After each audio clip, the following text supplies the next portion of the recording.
حج یہ ایک اہم عبادت ہے اسلام کی، اور اسلام کا ایک بنیادی رکن ہے۔ حضور اکرم صلی اللہ علیہ وسلم نے اسلام کے جو 5 بنیادی ارکان بیان کیے ہیں اسلام کے، ان میں سے آخری رکن یہ حج ہے، اور حضور اکرم صلی اللہ علیہ وسلم نے آخر میں ہی حج ادا کیا ہے، تو اس لیے کہا جاتا ہے یہ تکمیلی رکن ہے۔ انسان کے اسلام اور ایمان کی تکمیل ہوتی ہے اس حج کے ذریعے سے، اسی لیے ان 5 ارکان میں سب سے آخر میں اس کو بیان کیا۔ خود حضور اکرم صلی اللہ علیہ وسلم نے اپنی زندگی کے آخری سال میں جو ہے یہ حج کیا ہے، تو حج سے ایمان کی تکمیل ہوتی ہے۔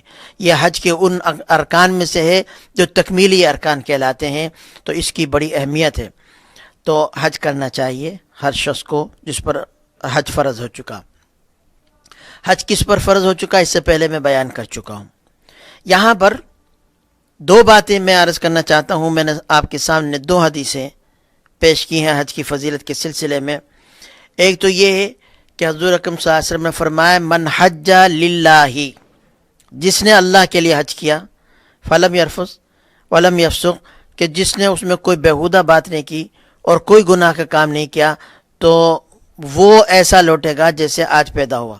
تو یہاں پر حضور اکرم صلی اللہ علیہ وسلم نے اس حدیث میں 2 شرطیں، 2 باتیں ذکر کی ہیں کہ وہ شخص جو گناہوں سے پاک و صاف ہوگا وہ کون سا حاجی ہوگا۔ تو پہلی بات کی حج للہ، وہ حج کرے خالص اللہ کی رضا کے لیے، دکھاوا، شہرت، ناموری، تجارت، کسی سے ملاقات، یہ اور دیگر مقاصد نہ ہوں،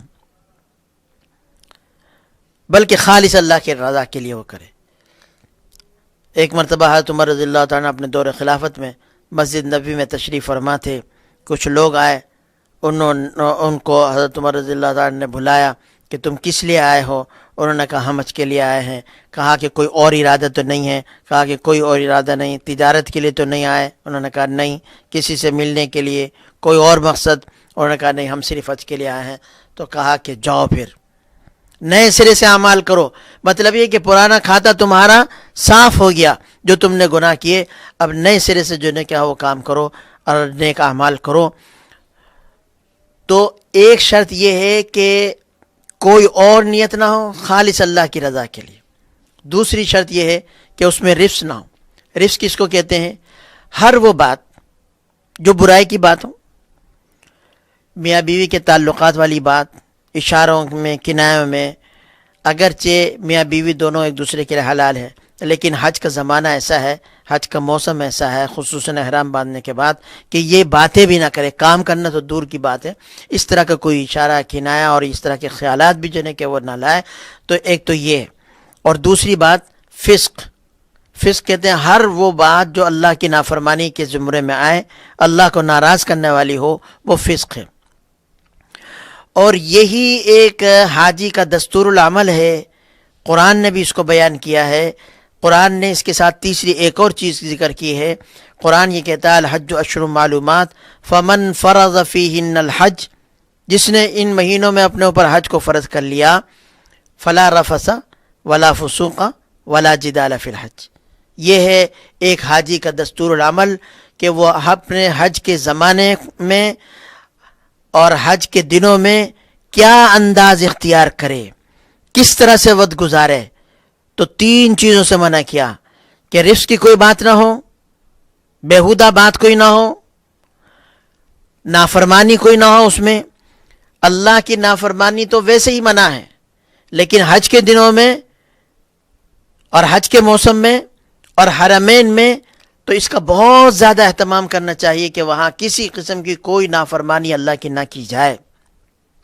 اور تیسری چیز بیان کی ہے لا جدالہ، فلا رفث ولا فسوق ولا جدال فی الحج، حج میں کوئی جھگڑا نہ ہو۔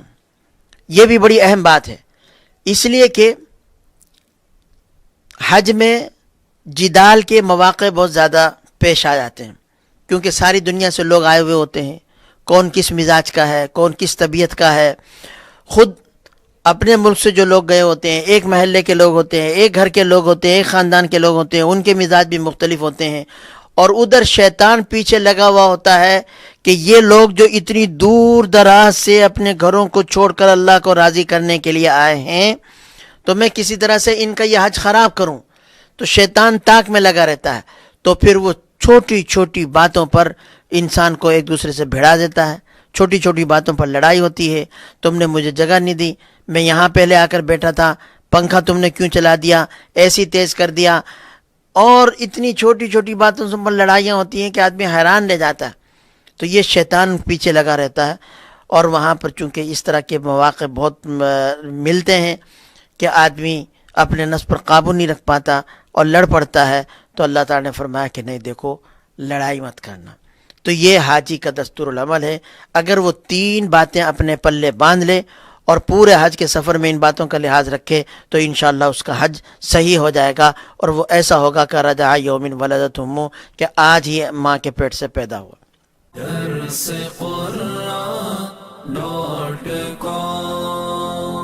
www.darsequran.com